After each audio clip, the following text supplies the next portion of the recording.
Natural! Tayo!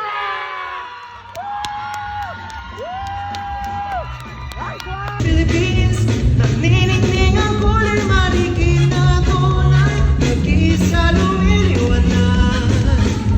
Gandang Pilipinas, sa kulay sine at kultura, this pearl of the Orient Philippines.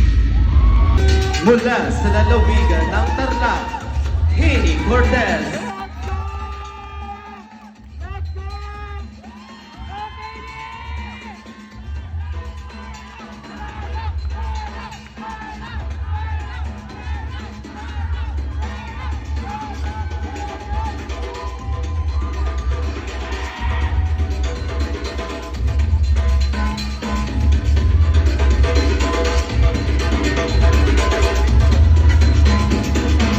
Nagdisenyo ng pambansang kasuotan, Giovanni Dancel.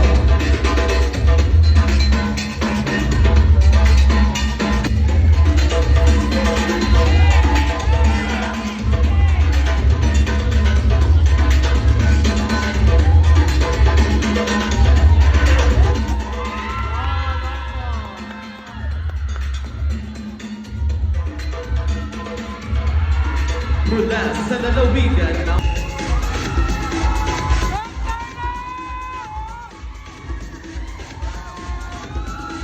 sa lalawigan ng Tarlac, Jaime Cortez.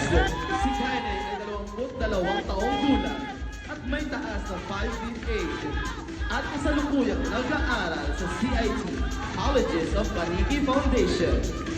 Mula sa lalawigan ng Tarlac, Jaime Cortez.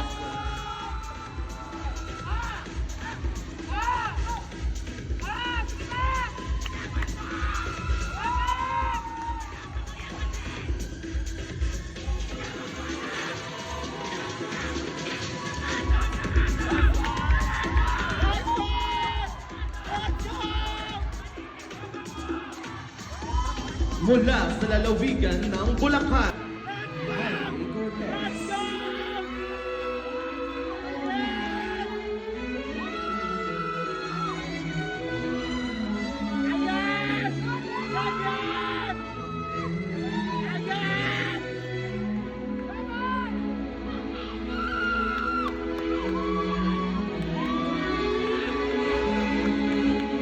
Nagdisenyo ng terno, Giovanni.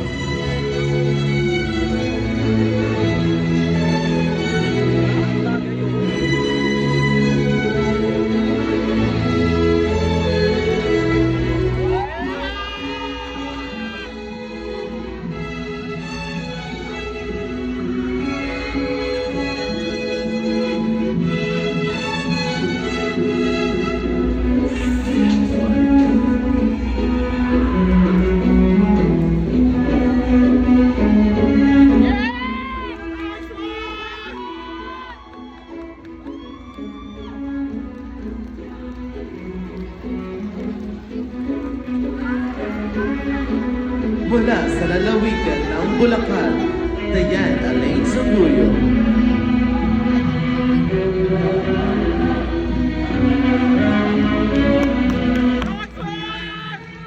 Ang serbisyo mula sa Certiva Aesthetics. Mula sa Wincho. Mula sa Tarlac,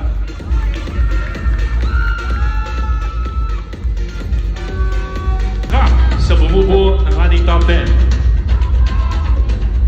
Tarlac Province! Henny Cortez.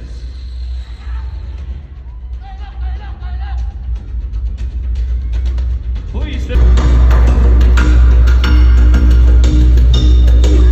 Ngayong napili ay si Binibining Fel Banay-Banay.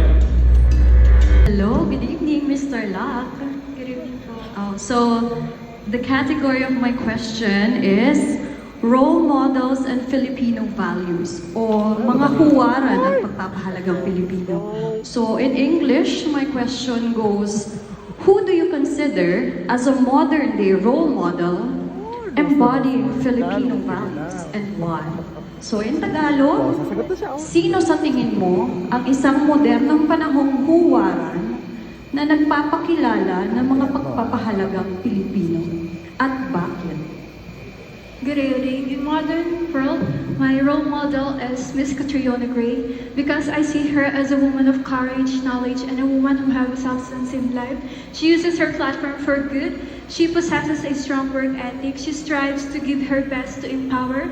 And I believe that she's trustworthy and people speak well of her. And I believe that that is the true beauty queen and a role model should be. Thank you. Ikaw ang ating pangalawang Miss World Philippines 2024 Princess